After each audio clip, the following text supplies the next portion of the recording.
अगर आप भी चाहते हैं कि रुदल पंजयार के ऑडियो वीडियो सबसे पहले आप तक पहुंचे तो हमारे चैनल रुदल पंजयार को सब्सक्राइब करें और घंटी के निशान को अवश्य दबाएं। धन्यवाद।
धर्मराज बउआ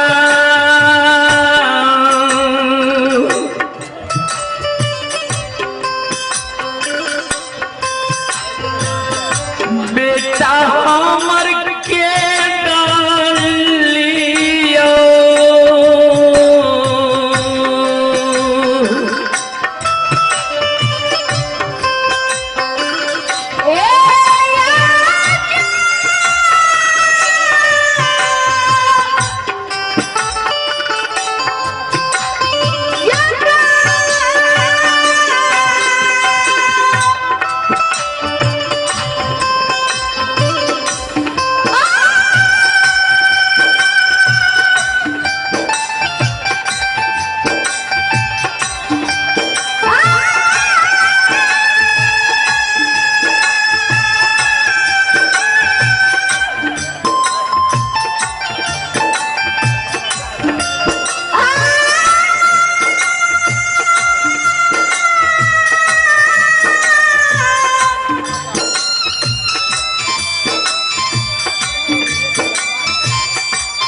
बेटा बुढ़िया मार के ममता मोह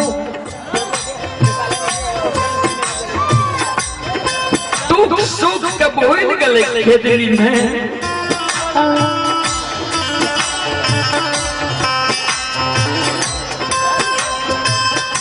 द्वार पर जी माए ये बात सोच सोच कौन नहीं रहे द्वार पर से कानल कानल ज्योति बाबा की माँ धार के गहवर के उस्तार पर जाए अब गहवर के उस्तार पर सिर के पटकै हजार बेजार गहवर के उस्तार पर कौन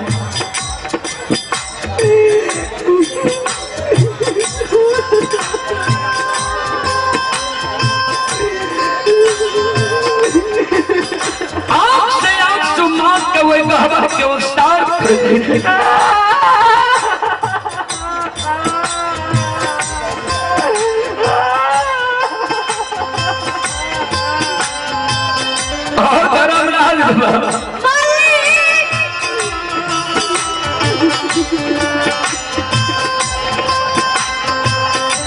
आए जब बेटा हमारा के गली से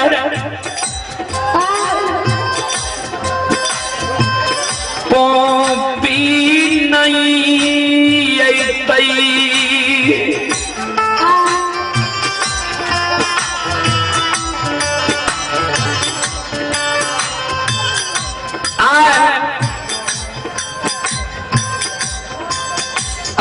पोपी नगरी में अन्याय है जय दिन से बेटा कदली गए बेटा के ब्याह ही नारी कुलवंती बेटा के बदला बेटा बन के हमारे सेवा सत्कार पोपी नगरी में करे भूख लागई है भोजन दइए प्यास लागई है पानी दइए वस्त्र गंगा होइए साफ क्या दइए रोज दिन हमार सेवा सत्कार करे नेहो नेहो हमार पुतोह करत रही हमरा पुताओ के प्रसाद हम कहिए नहीं जान लिए जी हमार बेटा हमारा नजर के सामने में नहीं आज हमार बेटा नहीं है हमार पुताओ जान जीते जे आप हमार स्वामी इस संसार में जिंदा नहीं है होई बिहान हमारा घर से निकल जैतई पर घर जाकर शादी विवाह कैलक हमारा घर के मान मर्यादा के भूल जीते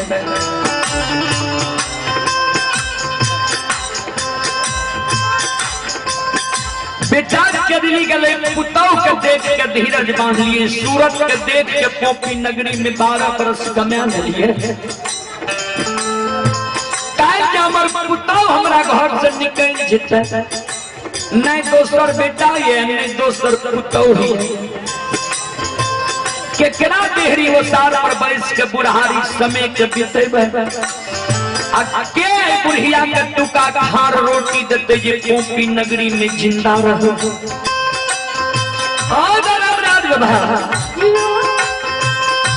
के कराइए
श्रोता बंधु चले पुरस्कार की ओर सज्जन वृंद, आप ही संत शिरोमणि श्रोता बंधु जय कुमार के सुपुत्र ही जगत कुमार, सुपुत्री ही रिया कुमारी, प्रीति कुमारी, सृष्टि कुमारी। श्रद्धालु की ओर से 21 रुपए की पुरस्कार है। आप ही देवनाथ कुमार एवं ललन कुमार एवं बिट्टू कुमार, ग्राम तमकुल्हा, उत्तरवारी टोला। श्रद्धालु की ओर से 51 रुपए की पुरस्कार है। और श्रद्धालु का कहना है चांदनी चांद पंजियारों के लच्छे लच्छे और रुदल पंजियार के भगत सुनकर झूमने लगते हैं कितने अच्छे अच्छे। एक बार जोर हो जाए। आप ही रविंद्र यादव की सुपुत्र रोशन कुमार, दिलखुश कुमार 11 रुपए की पुरस्कार है। आप ही प्रभात कुमार यादव, धीरेन्द्र शाह सुपुत्र सोनू कुमार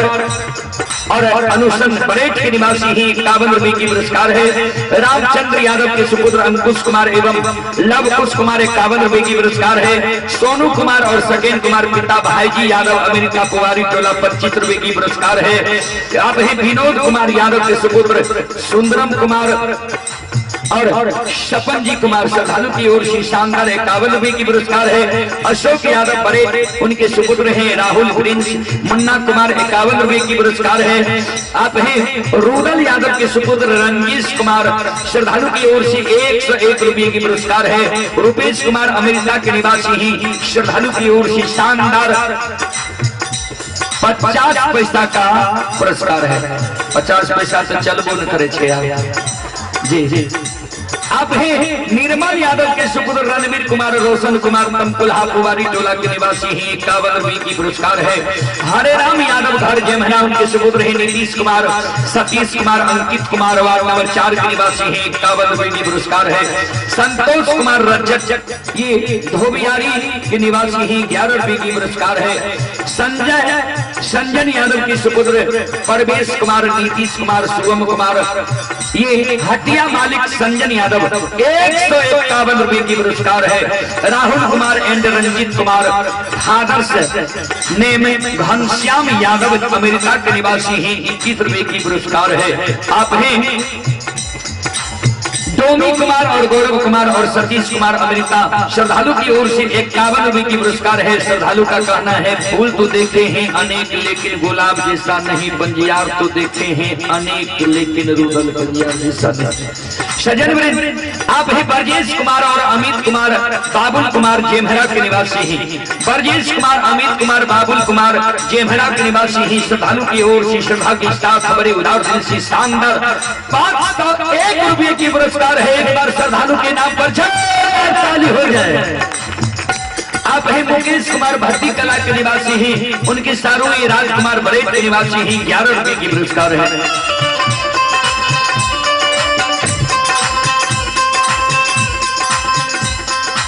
संत शिरोमणि श्रोता बंधु भगवान सभी श्रद्धालु की मन की मनोकामना को पूर्ण करें। मां सरस्वती परिवार में बाल बच्चे को विद्या की भंडार दे। बाबा भोले भंडारी भंडार को भरे रखे। जय हो दानी श्रद्धालु की जय हो, जय हो दानी श्रद्धालु के समस्त परिवार की जय हो।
बाबू भैया सब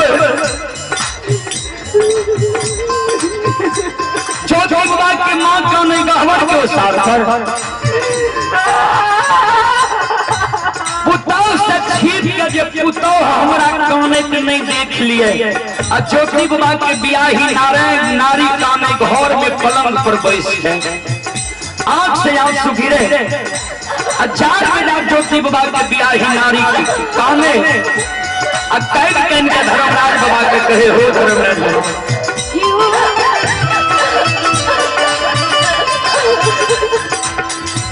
कहीं ना भागी ने दुनिया में विधाता हम जन्म ले लिए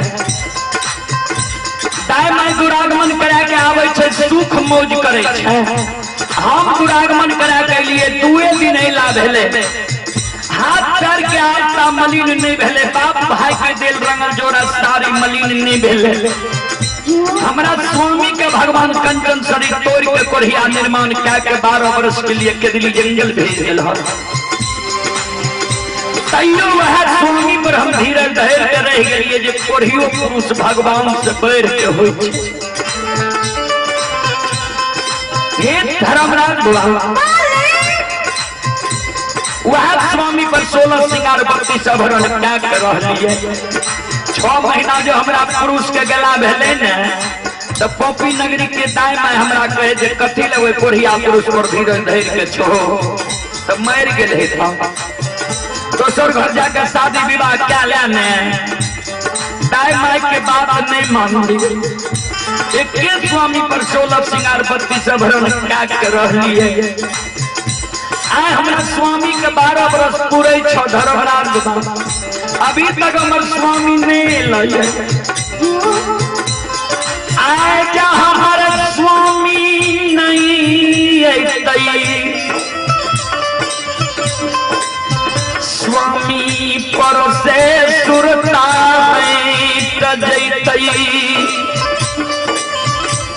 धर्मराज बाबा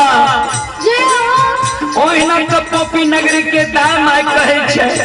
जे एकरे बाप से एकरा स्वामी के कोढ़िया शरीर भेले एक कदली जंगल गेले आज हमर स्वामी नहीं थे त कते कलंक पोपी नगरी के दाई माय हमरा देते आज हमर स्वामी नहीं तो अन जल्दी आग दबो नहीं भाई के नहीं हर जे बाप भाई के देहरी पर और नहीं दोसर घर शादी करबो 12 वर्ष तक शादी करबे के लिए आप क्या की करबो 12 वर्ष रल खेत के पोपी नगरी में रह गए बाप भाई के देहरी पर नहीं गेलिए तो आप जाके की करबो नहीं जहर विष खा के मरबो जहर विष खा के जब मरबे ने तो लोग नैहरों में बाप भाई के कलंक देते हैं और सासुरों में ससुर भैंसुर वंश खानदान में कलंक लगे ओ धर्मराज बाबा नहीं हम जहर विष खा के मरबो ने दोसर घर शादी करबो ने भाई के नैहर जेबो स्वामी जाए हमर नहीं स्वामी के सोग में अन्न जब त्याग दबो और ठाकुर जी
आइए माँ बहना ये ध्यान से सुनबै, धर्म के बात प्रेम से सुनबै, ये मालिक के लीला के सुनबै, बरबर लीला के सुनाए रचल, माया लगल तेरा रचल।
शिरोमणि श्रोता बंधु,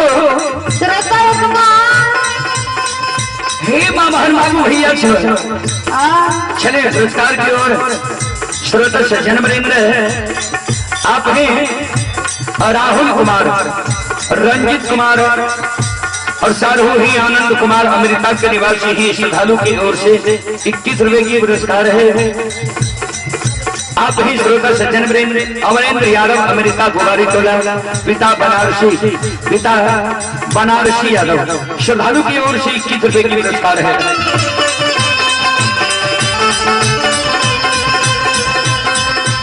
भगवान श्रद्धालु की मनी की मनोकामना को पूर्ण करे।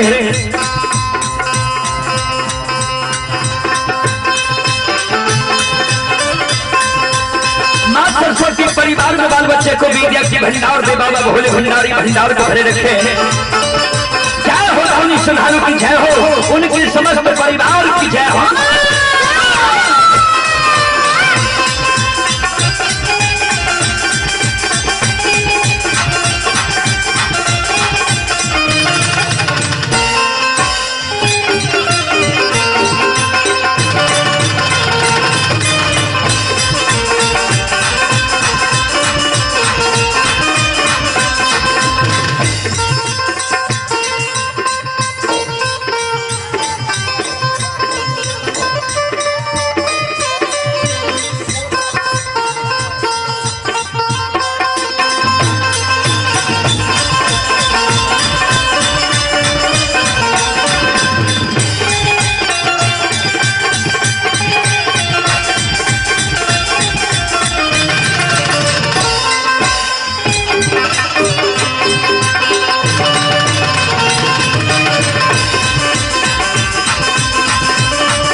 माँ दुर्गा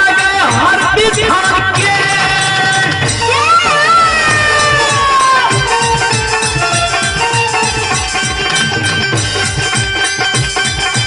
माँ दुर्गा हर दिशा के, माँ भगवती के मैना गाम के,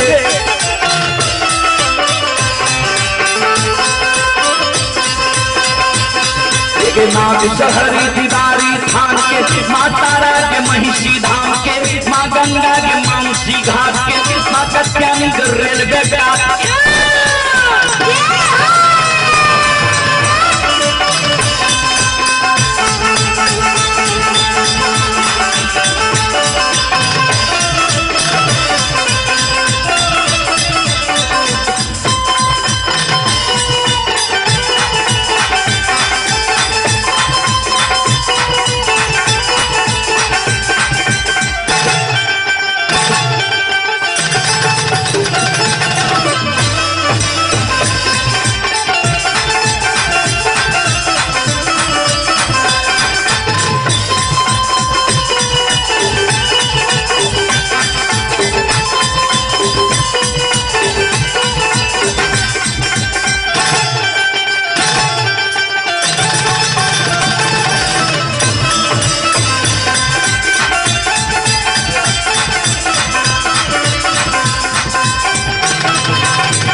ये हो बाबा के दाना सुखासन गाम के बाबा ये रोहनी बलहमपुर गाम के बाबा ये बालचन बीरी गोमिल के बउआ बख्तर गढ़िया गाम के बाबा की सुयो बजराती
ज्योति बाबा की माई काने गहवर के उसार पर ज्योति बाबा के ब्याही नारी काने घोर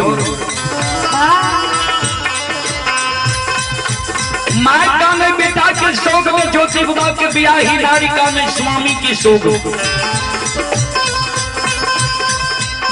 ज्योति बाबा के ब्याही नारी के कान में आवाज चल जाए घर में कि हमारे साथ गहवर के उसार पर कौन नहीं है ज्योति बाबा के ब्याही नारी अपन आंख के आंसू के पोंछ लै छै दौड़ल दौड़ल आवे छै गहवर के उसार पर सास के आंसू के आंचर से पोछे सासू माँ ए सासू माँ किया माँ यहाँ के आंख से आंसू गिरे किया यहाँ जार बजार कौन छियै ए माँ 12 वर्ष यहाँ के बेटा के गेल भेल है 12 वर्ष के बीच में यहाँ के हम कोनो दुख दिलिए कि भर पेट भोजन नहीं दिलौं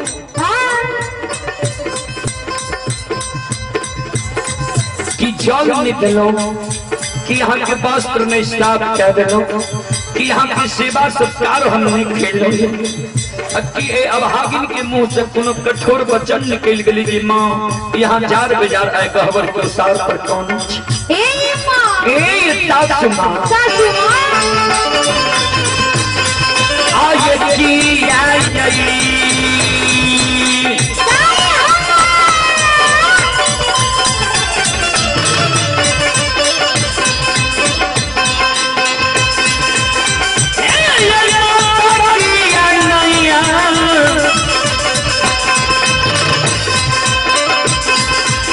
नया नामा